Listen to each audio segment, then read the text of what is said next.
ચાલુ કથાના પ્રસંગની અંદર પરમ પૂજ્ય સદગુરુ જોગી સ્વામીની વાતો સાક્ષાત સવિતા ભાગ 1 કિરણ 123 પોઈન્ટ નંબર 4 ભગવાનની વાત છે.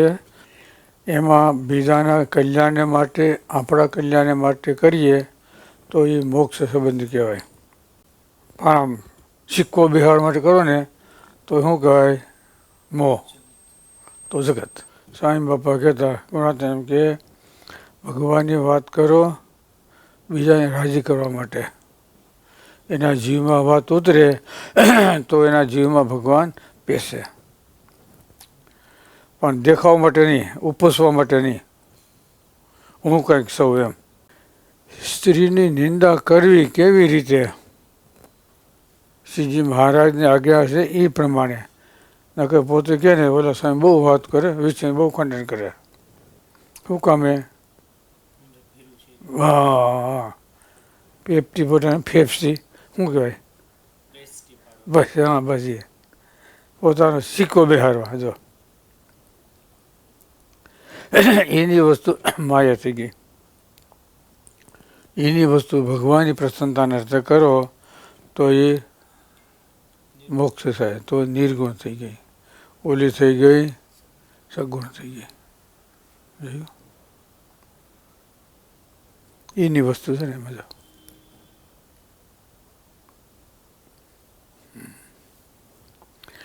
એટલે સ્વામી કહેતા ભગવાનની વાત કરવાની એના જીવમાં ઉતારવા માટે, એના જીવમાં ભગવાન એ માટે વાત કરવાની એમ. પણ બીજાથી સરસ થવા માટે નહીં. સમજે ને? લોયાના છઠ્ઠામાં લખ્યું એમ. સમજે ને? સંત સારી સારી વાત કરતા હોય, ખુશી નિંદા કરતા હોય તો એ વાત ન સાંભળી. કઈ કે પોતાને આગળ વધવા માટે કરે છે, બીજાનું હલકું દેખાડી પોતાનું એમ. એ સારી સારી વાત કરતા હોય તોય પણ એની વાત સાંભળવી નહીં. અંતે હોય હું બી બળી ગયેલું હોય, વાવો તો ઉગે. સમજાય ને? બી બળી ગયો એટલે વાવ ઉગે નહીં. સ્ત્રીનું નિંદા કરવાની, નિંદન કેવી રીતે? નિષ્કુળાન સ્વામી દ્રષ્ટિ લે, આપણી દ્રષ્ટિથી નહીં.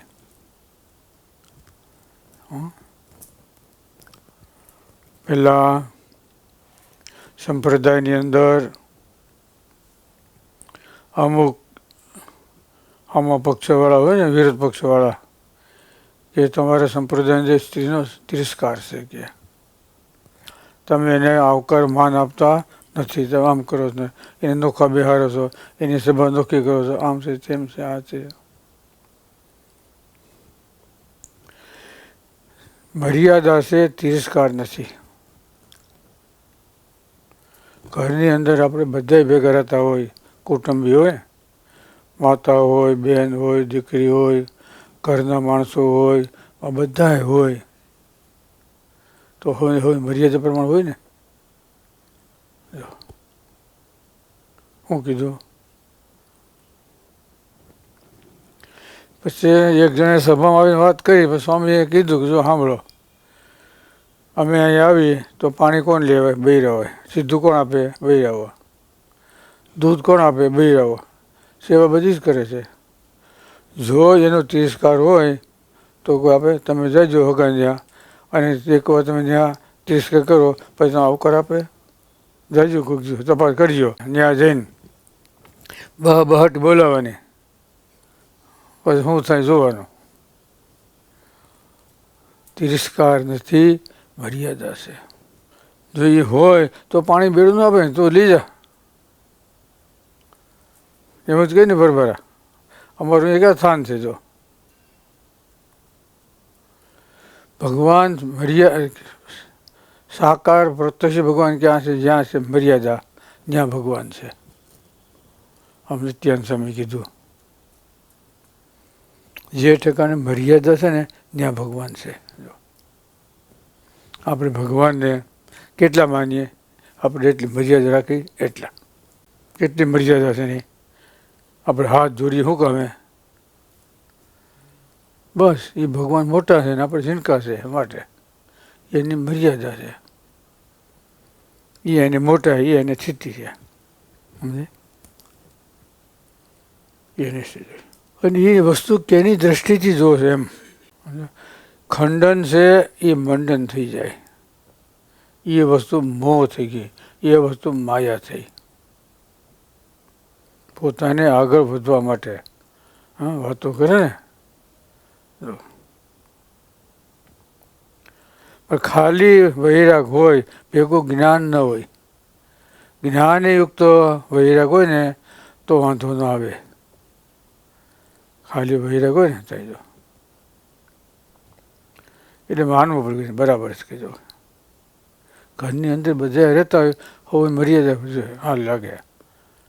બધા સભ્ય આપણા છે. નાના હોય ઝીણકા હોય જન્મ આપ્યો વરદી 2 વરદી એને ભેગા ભરે માતા ભેગા હોતા હોય ને પછી 40 વર્ષનો થઈ પછી હોય તો તો માતા મટી ગઈ. આપણે બાળક મટી ગયા ને બોલો તિરસ્કાર છે મર્યાદા છે. એ માતા રહેવાના છે દીકરો રહેવાનો છે સંબંધ રહેવાનો છે પણ મર્યાદાથી સારું લાગે. મર્યાદા છોડો એટલે ત્યાં દુઃખ અને કંકાસ ને કલેશ ક્યાંથી થયું? સ્વામી બાપા કે સ્વામી કે ઘરની અંદર સમાજની અંદર મંડળની અંદર ગમે ત્યાં મોટા સંતો અથવા વડીલ વાત કરતા હોય નીચલા થરના છે એના ઉપર વાત કરે દબાવી દે એટલે સમજવાનું હવે અહીંથી ત્યાં કલયુગ બેઠો.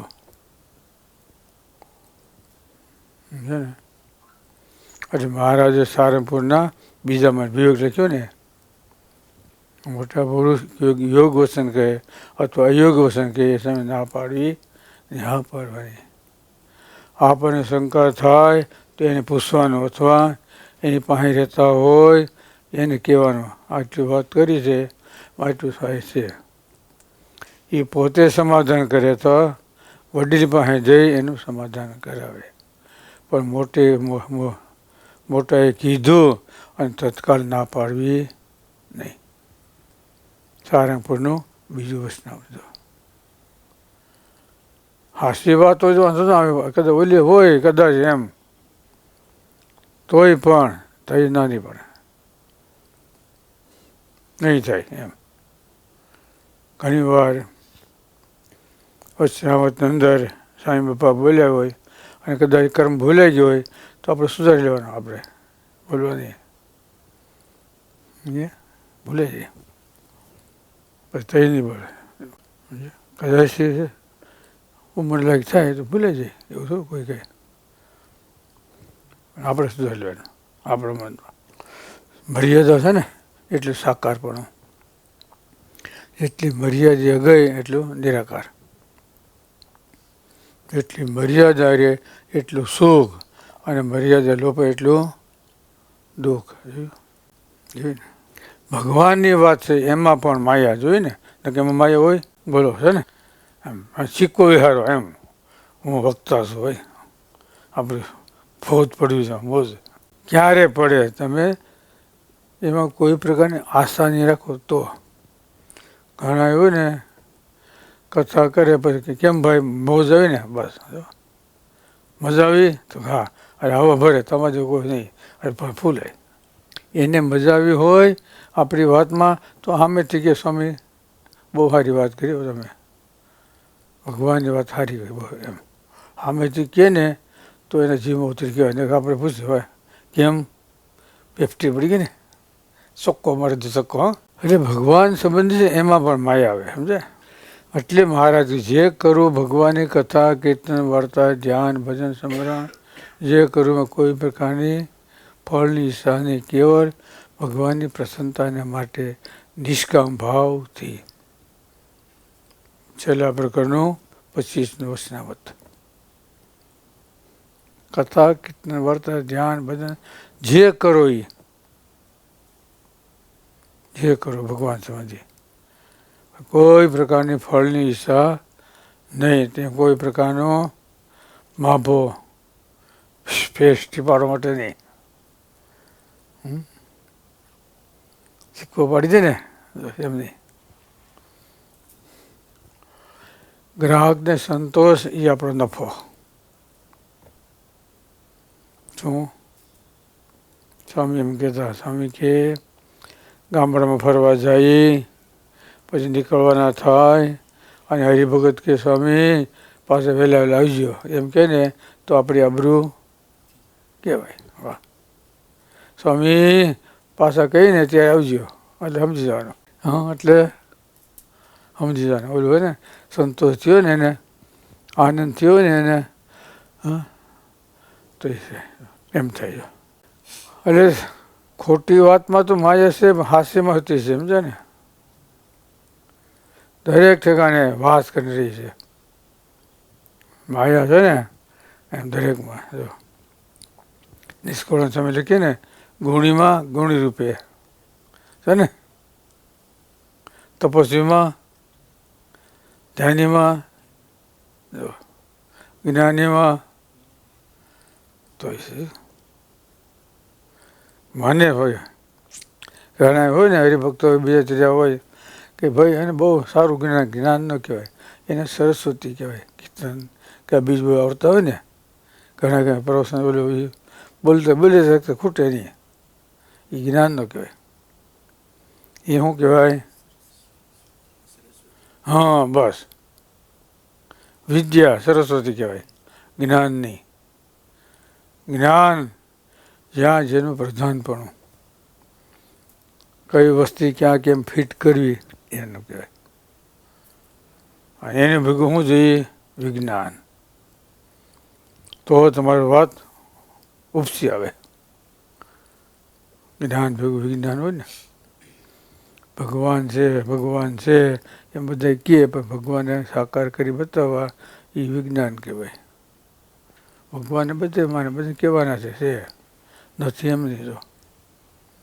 તો એ ભગવાનને પૃથ્વી પર મનુષ્ય રૂપે ગુણી કરી સ્થાપન કરવાના. હા, આકૃતિ નહીં. સ્વામી કહેતા ભગવાન માણકી ઘોડીમાંથી બેહી, હાથમાં હોટી, 300 ગાળી પહાગ ઝુમઝુમ કરતા આવે તેડવા, એમ નહીં. ભગવાન તો ગમે દ્વારા આવે, સાધુ દ્વારા આવે, સત્સંગી દ્વારા, નાના બાળક દ્વારા, ગમે દ્વારા. જો ઘોડીમાં બેસીને આવે અને ભગવાન માનવા એ અવસ્થા નહીં. અને ગુણાતાન સ્વામી કે ભગવાન આવ્યા સિવાય શરીરમાંથી જીવ નીકળે નહીં, તેડવા આવે જોઈએ એ ભગવાનનો ભક્ત. પછી વિકલ્પ નંબર 2, ભાઈ ક્યાં મૂકે એ છે. હા, ક્યાં મૂકે ને એ ભાઈ મોનોપોલિસી. પછી કેવી આપણી છે લોટ ખાંડ હોય, ઘી થોડુંક એ પ્રમાણે કહે તો વધારે, એ પ્રમાણે એ તો વધારે તો બેસવું કહેવાય. હા બરાબર ને, થોડું ઘી હોય તો એ પ્રમાણે કહેવાય ને. તો વધારે હોય તો સૂરમાં, એ તો વધારે હોય એ તો વધારે વધારે શેમાં હોય? બેસુમાં. એમાં આપણે કેવી ભાવ, કેવો શ્રદ્ધા, કેવું છે એ ભાઈ સ્વામી એમ કે તેડવા ભગવાન આવે તો જ એમ નહીં. પણ ક્યાં મૂકે એ એનું મોનોપોલિસી. પછી આપણું ના લે, મને અહીં ક્યાં મૂક્યું એમ. કેવી તમારી ઉપાસના છે, કેવું તમારા અસ્ત્રો છે, કેવી તમારી સમજણ છે, શું છે. જો એટલે લખ્યું સમજણ ક્યારે કામ આવે? અંતકાળે. મુક્તાનંદ સ્વામી હતા ને, રામાનંદ સ્વામી તેડવા આવ્યા ને પછી ન ગયા. પછી મહારાજ આવે એને ભેગા ગયા તમે મારા ભગવાન કરા, પણ સ્વામિનારાયણ ભગવાન નહોતા મળ્યા ને ત્યારે હાસું ખોટું. કારણ કે વૈરાગ ઉત્પન્ન કરનાર સંસાર સોડાનો તમે જ હતા, તમે જ હતા. અમારા ભગવાન તમે ખરા નાય, પણ સ્વામિનારાયણ ભગવાન નહોતા મળ્યા ને તે પહેલાં. આ સમજણ કહેવાય, આ જ્ઞાન કામ કહેવાય. રસ્તે સરાવનાર તમે છો, પણ પૂર્ણ પ્રાપ્તિ આપતા સંતોષ કરનાર ભગવાન સ્વામિનારાયણ. સમજાય? રસ્તો તો બતાવ્યો છે, હાસો છે, ખોટો નથી. ઘીરે માર્ગે ચડાવ્યો નથી. તો કે ઘીરે માર્ગે ચડાવી દઈએ એટલે ખોટો રસ્તે હોય ને. કેટલા 17 મળ્યા હતા, બધા ઘેરે માર્ગે ચડાવ્યા. મુક્તાનંદ હતા ને, કેટલા હરગુરુ કર્યા, કેટલા છેવટ પાસે આવ્યા, છેવટ પાસે આવી ગયા.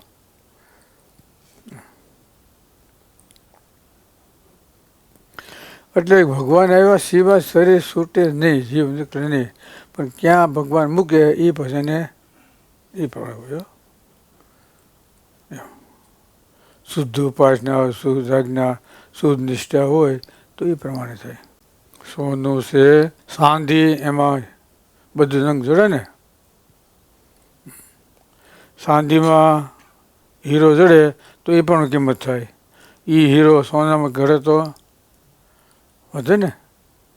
હીરો એનો છે, પણ બધો ચાંદીમાં હતો અને એ હીરો સોનામાં ઘૂંઘટમાં જડાય તો એની કિંમત વધી ને ચાંદી કરતા. તો એમ આપણી કિંમત કેવી રીતે, ક્યાંની પાસે બેવાથી કિંમત વધે અને ક્યાંની પાસે બેવાથી આપણી કિંમત ઘટે. સ્વામી કહેતા, સ્વામી કે બે સાધુ હતા અને બેને આપણે દર્શન કર્યા. હા, એક પાસે બેહો તો સંકલ્પ ન થતો મળે થવા, એકને પાસે બેહો તો સંકલ્પ થતા હોય તો એ બંધ થઈ જાય. આ બે પુરુષ જોયા સ્વામી બાપા એમ કહેતા. હા, બે એકની પાસે બેહો ને તો સંકલ્પ બંધ થઈ જાય, અને એકની પાસે બેહો ને સંકલ્પ ન થતા હોય ને મંડે થવા. સૂર્ય અને ચંદ્ર. સૂર્ય તપે, ચંદ્રમાં કે તપે?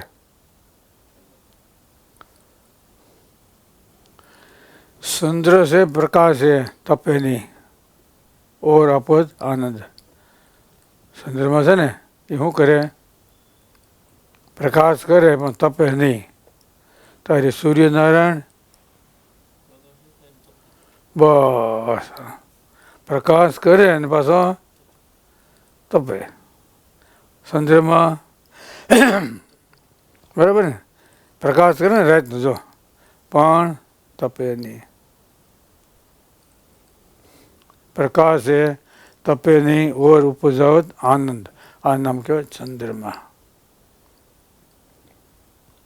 સૂર્ય અને ચંદ્રમાં એક સુખ અને એક દુઃખ. સુખ એટલે ચંદ્રમાં, દુઃખ એટલે સૂર્ય. અમદાવાદનું પહેલું વસનામત છે જો, ઈંડા પીંગળા બે નાડી, સૂર્ય ચંદ્રને છે બે. અમદાવાદનું પહેલું વસનામતમાં જો. એટલે સ્ત્રીનું ખંડન કર્યું, પણ કેવી રીતે એમ? બસ મર્યાદા આજ્ઞા રાખીને જો, બીજાને સમજાવવા માટે, પોતાને બજારમાં આવવા માટે નહીં. બજારમાં આવવું પડે તો કિંમત થાય ને, એમ બજારમાં આવી કંઈ કિંમત આવે એમ હોય ને, એમ હોય. પણ ક્યારે બજારમાં આવે ને તો પછી છે ને હરાજીમાં ખોટે ભાવ હોઈ જાય. હરાજીમાં નક્કી ન કહેવાય, ક્યારે હરખો ભાવ ન આવે, હરાજી ક્યાં ને કહેવાય, બરાબર ને. અને પેઢીના ભાવ હોય ને કે આ મારો ભાવ છે એમ પેઢીનો. એમ સ્થિતિ અને સમજણ, ઉપાસના, નિષ્ઠા એ આપણી પેઢી કહેવાય, એમ આપણી કિંમત કહેવાય. અને ઓલો તો ઉડતો બકાલી હોય, સવારે બમણા, સાંજે મુરગા, કાપ મૂકીને જવા દો. હા, સવારે બમણા હોય બકાલીના, સવારે બમણા અને બપોર પછી ઉલાળીઓ. એમ ભગવાન આપણું ધાર્યું કરે ને તો આપણે એને બમણા માની, ધાર્યું ન કરીએ તો ઉલાળીઓ. બરાબર ને. સહજાનંદ.